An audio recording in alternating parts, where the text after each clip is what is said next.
What's up, YouTube, and welcome to Codename Scream. I am that horror guy. And I'm Mel. And we are almost done here with the Halloween series. If you guys have not watched these up to this point, please pause, go back, and while you're at it, make sure to like, subscribe, and ring the bell for notifications for all things horror. So what are we doing today? We are doing Halloween Resurrection. It was released July 12th, 2002, directed by our old buddy Rick Rosenthal, who did Halloween 2. It was produced by Paul Freeman, who did 4, Curse of Michael Myers, and H2O. Written by Larry Brand and Sean Hood, and music by Danny Lux. Yeah, so we don't have Alan Howarth around for music anymore, sadly. Sad. But it was cool to have Rick Rosenthal back. Yep.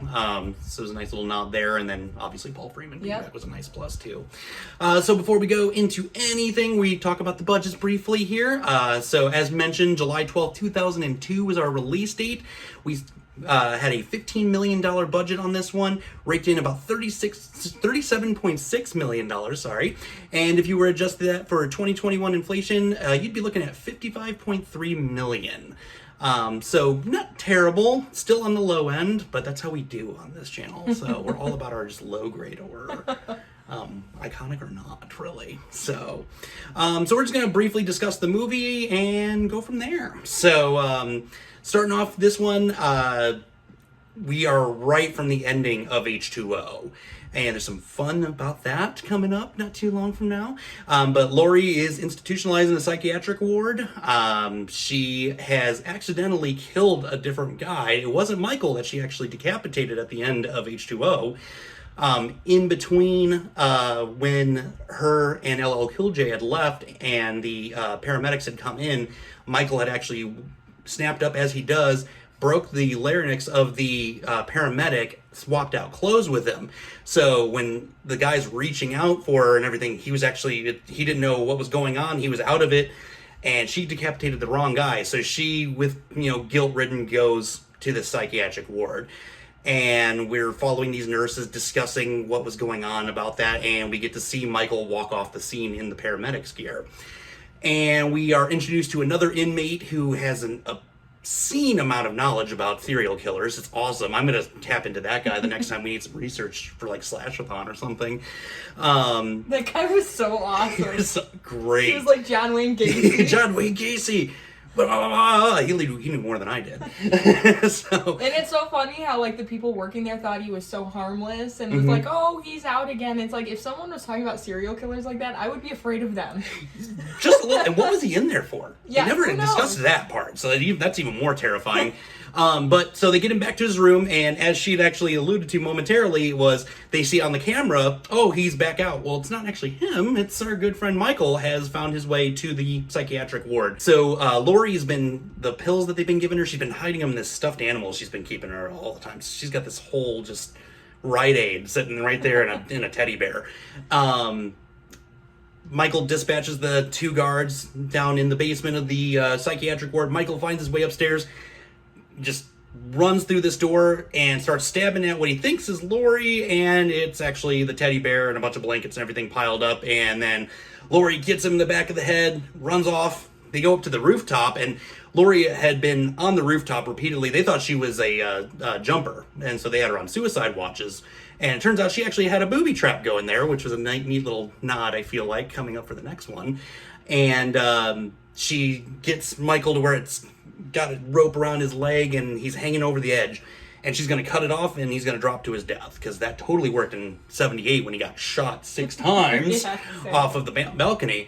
So she goes to pull the mask off and make sure it's the right guy this time, and Michael flips her over, stabs her, she kisses him, and falls to her death. So we're in the first 10 minutes of the movie and the biggest name on the film is gone. I was so shocked when that happened the first time I saw this. Yes. I was like, no! Especially because she's on the poster. Like, Yep. she's everywhere. You would have expected her to make it through the whole film. And there's even, like, pictures from, like, her with long hair and him looking in on her, and it looked like it was going to be alternative scenes. Yep. And so flash forward, we're a year later, and we are introduced to our new group of college students. They have the opportunity to join in on a new, like, internet company that is investigative I don't know how to even describe it really. It's like reality show. Like, I don't know. I've never seen anything like this. Nothing like this exists in real life. Exactly. But it was like they acted like they were pretending to solve a crime. To solve a crime. They want to know what happens, but really they're just in it for the drama. Yeah. So it's going to be live streamed on Halloween on Dangertainment's the company. Sporting it. Rocking it. And I'm sporting one of the worst masks in the series right here. But so the 5 get selected and they're all friends and they're all excited and whatnot, and then we get to go to their their casting call, more or less, and we're introduced to Freddie, Busta Rhymes, awesome, and Tyra Banks playing Nora, and that's his assistant. So 2 awesome choices there, and we're going through all the different questionnaires. I love that whole entire scene. You know what bothered me the first time I saw Busta Rhymes in this? Why does he have one sideburn? Did you notice that? He's got like one thin little sideburn on one side. He does, and it's kind of curly too, and weird for a minute there. Oh, that's funny. Yeah, I didn't think about that for a minute. Now that you bring it up, yeah, it was on one side. Yeah. Huh. Good eye on that one. Yeah. But and I love that entire questionnaire scene, like with Rudy, like he just had a poor diet. Didn't have enough fiber, didn't have enough this, and then he continues it throughout the whole movie. Oh yeah, his even as he's like being killed. He's like, you're eating too much meat. And arguably one of the best scenes follows when Sarah decides she doesn't want to be on the show anymore, so she goes to Freddie's hotel room, and Freddie's watching Wan Chun Li kicking all the ass, smoking a cigarette. She knocks on the door. He's like, who's bothering me while Wan Chun Li is smoking a cigarette, kicking all the ass? I love that whole scene. I love the comedic lines in this. Oh, it was just great. It was perfect. So but so he convinces her, no, you're gonna be a part of this. She's got a online friend, Deckard, and Deckard's catfishing her the whole movie because he's playing it off that he's much older than he is. He's like a freshman in high school. Yep. And they get invited to this blowout party, and so they're gonna go to this party. And we go into the setup for the cameras at the Myers house, and Michael actually kills one of the cameramen with the camera pole. That was gross. Yeah. Throws it through his throat. It was awesome. It was sweet. And then Nora doesn't know the better. She's just watching the cameras. And she's even like, oh, that's a great angle. And I'm like, do you not know what just happened there? She's like conveniently making a cappuccino. He's making a cappuccino, dancing around. Just like, yeah. Like, I mean, I dance when I make a cappuccino too, but, So, we're setting up all the cameras all over the place. And, Deckard and his friend are going to the party. And we get to filming night. And we start to notice little things throughout the house that make it seem that we're not actually solving Michael's, crime and what led him to murder. This is seeming like it's kind of staged. Yeah. Rudy coming in like, oh, this is some fresh spice. Immediately, I don't know how fresh spice smells. I don't know how spoiled spice smells. Good on him. That's why he's in culinary school, right? My favorite Spice Girl, Spoiled Spice. That's awesome. But so then we have 2 of them break apart, and he thinks he's gonna get some goodies on camera, and she walks away, leaves him be.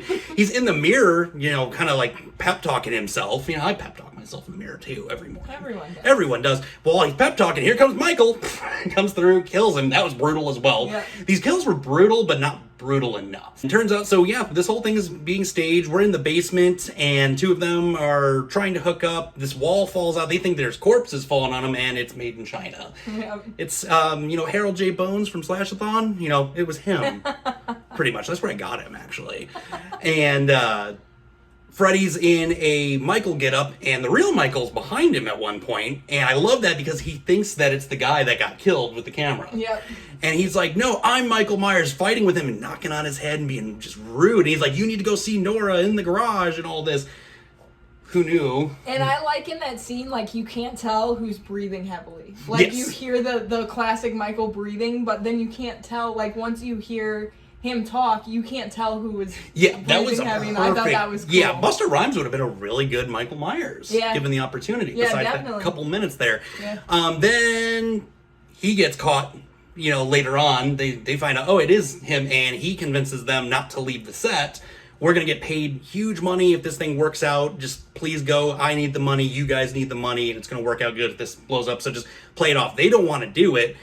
And that's where we get to see the epic decapitation. Head goes flying down the staircase, and they're like, oh, wait, that's not Freddy. And he kills off 2 more in the process. Poor Rudy. He went off on a good fight, though. I love how, like, when that head was falling down, like, they were still unsure whether it was real or not. Yep. And it was like, everyone was just still, and they're like, that was some good special effects, or we're screwed, one or the other. Oh yeah, that was like that moment of, oh god, what's really going on here? Right. Meanwhile, during all of this, Deckard and his friend are at a party. Deckard breaks off and is watching all of this, and he's trying to call the police department and say, he's like, this isn't a hoax, this is actually happening, and no one's believing him, obviously, because it's at the Myers house, and they're used to it. We're in Haddonfield on Halloween, they're used to this by now. And Sarah and Freddy run into each other for a minute. At this point, she's using Deckard because he's seeing all the cameras. So he's assisting her on how to escape the house. With their Palm Pilots. With the slowest Palm Pilots on the planet. Like, come on now. Like, it was just beep. Freddy gets killed. Kinda, sorta. Sarah goes through the same channel of tunnels that we lost a couple in the process. Finds her way up into the garage, and we find Nora dead. She slipped in her blood. That was brutal. That was gross. Yeah. She tries to fight off Michael, almost loses, and Freddy's still alive, pops out, and starts doing his Wan Chan Lee moves. Kung Fu Busta was awesome for a moment. There were, like, noises and all.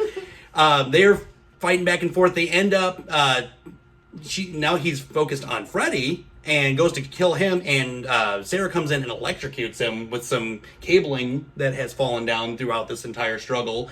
Room's set ablaze, and we get the iconic trick-or-treat. And then we get to the end. She thanks Deckard, because Deckard helped her through this entire struggle. He's like the unsung hero. Michael's charred remains are taken in a body bag to... the morgue. They unzip the bag, he's steaming away, and they go to take off his mask. He wakes up, and we're at the end. You know what? During that whole electrocution scene, I'm so glad it wasn't super cheesy. Like, you know how, like, a lot of times in movies, even now when people are being electrocuted and there's, like, blue light and, like, I thought we were going to have a Halloween 3 mask blue light situation. Like a Marge moment here. Yeah. Yeah, I'm glad we didn't have to see the flavor ice. Yeah, yeah, it was decent. They did a pretty good job. Yeah, and the whole theme of this movie was awesome. I really liked the attempt at the modern take on it with the internet being used and whatnot. So what do you have as far as some fun facts in regards to this? Well, first let's talk about critic and audience scores. Yes. We always forget this. So. On Rotten Tomatoes, critics score very low, 12%. I think our worst one was 9%. In the Halloween franchise, but still pretty low. Audience liked it a little better at 25%. I don't get it. I liked it. Yeah, this one was awesome. Yeah, so some fun facts. So Bianca Kylik, who played Sarah, it's so funny because she had that iconic moment of her screaming when the light fell. Well, apparently her screams in real life are completely awful because all of her screams in this movie were overdubbed by someone else. Yep. And she, there's, stuff online about her saying, how she really found her scream, and she thought she sounded like a man at first, but it wasn't her. Nope. So... I'd like to hear Halloween Resurrection with her scream. Exactly. We're adding to the We're adding... This list just continues. It's like, if critics or people that are involved with making these movies are watching us, give us this list. We'll put it at the end of the video. The Myers home was recreated on a soundstage. We didn't have an actual house this time. It wasn't that noticeable. No, it was cool. Not at all. The real homes in the first couple movies, obviously in California. After that, Salt Lake City. But this one was a soundstage, and a lot of the leaves and stuff were added digitally. which I thought was interesting. I didn't notice. No, I found this out after I rewatched this, so I'd like to go back and look and see if I can. Now knowing that, I'm going to out. have to go back again and rewatch this. Yeah. There was originally going to be a sequel after this movie, which was going to have Josh Hartnett in it, avenging Laurie's death. Yep. But then that never happened, and the only films we got after this, other than 2018, were the Rob Zombie films. Yep. So now I want to talk about some Jamie Lee Curtis stuff, because this gets very interesting, because there are multiple stories about her involvement in this film. Not sure which ones are true. But there was a legal clause, we talked about it a little bit in the last video, a legal clause preventing them from killing Michael for good in H2O, which led to the creative beginning of this with the paramedic and things like that. Jamie Lee Curtis was hesitant to end H2O without him being dead for real, but she was told that the audience wouldn't know that he wasn't dead for real, so that's when she agreed to it. When she was promoting Resurrection, you would have thought that she was totally in it from the beginning, like so gung-ho, because she was, I'll read a quote from her in an interview. She said, "I'm proud to have created such a great and enduring character in a horror movie, and when I learned that Michael Myers was still not dead, I had to come back for Resurrection. I'm really interested in the idea that the only thing to fear is fear itself, so I wanted to take Laurie to a place where she can look at Michael and say, 'You lose because I'm no longer afraid of you. Live, die, whatever, it doesn't matter, because the important thing is your terrorism failed. You're like nothing, you're pathetic, you're a wimp, and I will not fear you.'" So she's like, when I learned that he wasn't really dead, when she knew all along he wasn't really dead, so it's like conflicting stories there. Yeah, it doesn't add up there. Then we get a completely different story by an unlikely source. Jamie's stunt double, Donna Keegan, she claims Jamie was resistant to come back and claims she didn't want to do the movie for herself or her character. She didn't really care, didn't really want to come back. How she got this information, I'm not sure, but that's just what she claims. And then we get another story on Jamie's return. All the stories. Yeah. So H2O's co-writer, Robert Zappia, said that it was all a contractual problem, contractual issue. He was quoted saying, "Even back when we did the H2O contract, she said, 'I want to be killed in the first 10 minutes of the sequel. You got to kill me off in the first 10 minutes. So there's so many stories about how Jamie Lee Curtis became involved in this film. She wanted to do it. She didn't want to do it. She didn't care about Laurie anymore. Who knows? All that we care about, she was in it. Right. And we got her for 10 minutes, and that was still good, though. Yep. And, so that sequel that didn't end up happening, they actually released a graphic novel called Halloween One Good Scare, and it follows loosely off of the end of Resurrection. They mentioned the house burning down at the end, and it actually revolves around Lindsay Wallace growing up, and Dr. Loomis's son as a psychiatrist, and Michael coming after them. I wish in 2018 they would have used Loomis's son instead of that nutcase we got. Certain. But we'll talk about that in the next video. Yeah, there wasn't a lot of fun behind the scenes with this one quite, aside from the Jamie drama here. Yeah, so not too much. But what did you think overall? I know you said you liked it. This one, thoughts? Overall I did enjoy it. I mentioned before I did appreciate the internet take on it. It was modern for the time. The music was modern. Like they were once again, following the times and whatnot. Did not like the mask whatsoever. No. This one was the worst. So at first I didn't think it was that bad, and then you know what I thought of, and I couldn't unsee it. Oh, no. The movie White Chicks, and they're. And then I just thought of, Michael Myers is like a Wayans brother. Oh, no. And I was like, oh, no. So the whole movie, I was just thinking of White Chicks. But overall, I did enjoy this. The plot itself just was a little on the lackluster side, and there were some obvious hard cuts in this. Oh, yeah. So it was hard to follow for a moment, but as a whole, I enjoyed it. Busta Rhymes stole the show, hands down. So what did you think? I loved it, and I think I love it for a very particularly strange reason. So, growing up around the time this came out, this is when all those, supernatural paranormal reality shows starting to Yeah. come out. Like they had the one where they'd send a family into a haunted location, and if they could spend the night, they like won money. I remember that one. I don't remember what it was called. And then they had the one that like Linda Blair hosted, like the world's Scariest places. Yeah, that one was awesome. And it just reminded me of that. Yeah. And like I like that vibe of those shows, and just remembering being like 10, 12 years old, being just scared to death of these things. So I think that's why I really, really loved this movie. I did like the plot for the most part. I think it could have been done a little better in certain places. But I did really like it. Love Busta Rhymes. Yep. Again, he did steal the show. Oh, yeah. Tyra Banks was useless. Yeah. Oh, That's yeah. about all I have to say about that. But she was so popular during that time that that was kind of a cash grab, I think. Yeah. You know, that was the obvious cash grab that there. like, oh, Tyra Banks is in this movie for like 5 minutes, and she's a horrible actress. And, yeah, it was just, that was not a strong choice by any means with that one. Yeah, but overall, great movie. It was fun. Yeah, it was just campy. Yeah. It was campy. It had some nods to, the series with, leaving it to the imagination. Yeah. I will say, though, compared to, like, Curse, where we're getting just these brutal kills, it was a little sad to have been reeled back to what it was before, so... Yeah, like you said, I think they tried to go back to the original where you didn't see, like, the kills and it was left to the imagination. But the kills were so creative that, like, that's what made you miss seeing the gore and the... Yeah. Absolutely. So, as she mentioned, we are Thursday going to be discussing the last Halloween film for now. 2018 Halloween. Another film with Halloween as the title. I cannot wait to talk about that one. Me too. So, until next time, scary later, YouTube.